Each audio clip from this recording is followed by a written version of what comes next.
Right, let's dive into the book of 1 Samuel, where we're going to meet some right proper characters. It's a time of big changes for the Israelites. A bit like when they swapped out shillings for pounds, eh? They're trying to figure out who they are, what with all the hustle and bustle going on. And smack bang in the middle of it all is Samuel, a prophet chosen by God to show them the way. His mum, Hannah, couldn't have children, so she prays and prays to God for a little one, promising to dedicate him to God's work. And guess what? God answers her prayers and boom, Samuel pops into the world. Hannah's a woman of her word, so off she trots to the tabernacle in Shiloh, handing Samuel over to the priest Eli for a life of serving God. Now Eli's a bit of a big deal himself. But here's the thing, his sons are a right pair of bad uns, causing all sorts of mischief and giving the sanctuary a bad name. Poor Samuel has to grow up with all this going on.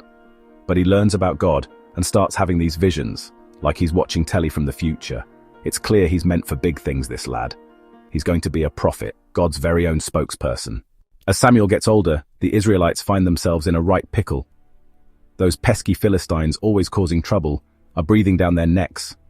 They're like that neighbor who keeps borrowing your lawnmower and never returns it. Desperate times call for desperate measures, and the Israelites reckon they need a king, someone to whip them into shape and see off those Philistines. But Samuel's not too keen on the idea. He knows that kings can be right tyrants, taxing the socks off everyone and throwing their weight around. He warns them about the dangers of having a king, but they won't listen. They want to be like all the cool kids on the block with a fancy pants king to rule over them. So, God tells Samuel to find a king, and he ends up choosing Saul, a young lad from the tribe of Benjamin. Now Saul's a looker, tall and handsome, a bit like a young David Beckham. He's got that kingly air about him. Samuel sneaks off and anoints Saul as king, and the people go wild, cheering and carrying on like he's just scored the winning goal in the FA Cup final. And that's how the Israelites got their first king, marking a whole new chapter in their story. Right, so Saul starts his reign, and it's a bit up and down, like a roller coaster at the fair. He's from a humble background, no silver spoon in his mouth, this one. At first he's a bit shy, a bit like a rabbit in the headlights, even hiding from everyone after they make him king. Talk about stage fright.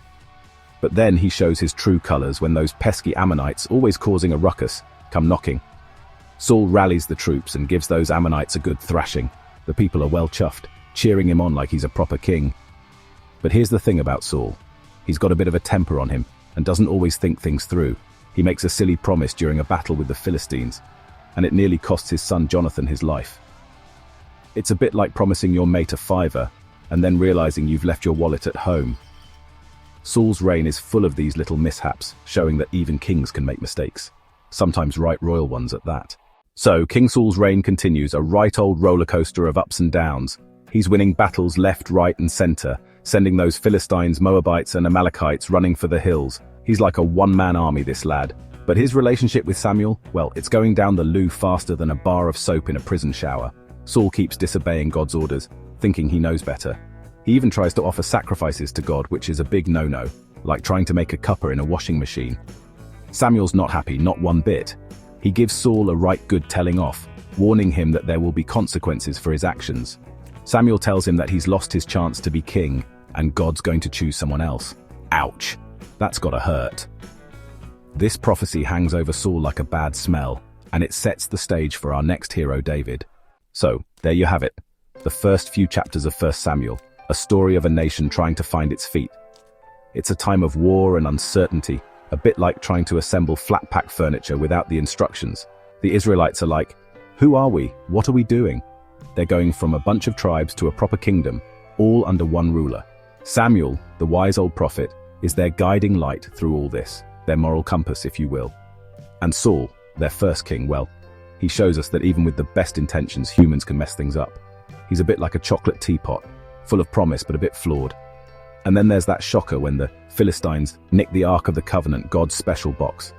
It's a right disaster for the Israelites, like losing your keys and your wallet on the same day.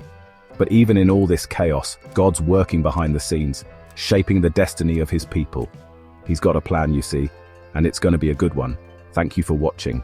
There is a PayPal link if you want to support my work. May the Creator bless you always.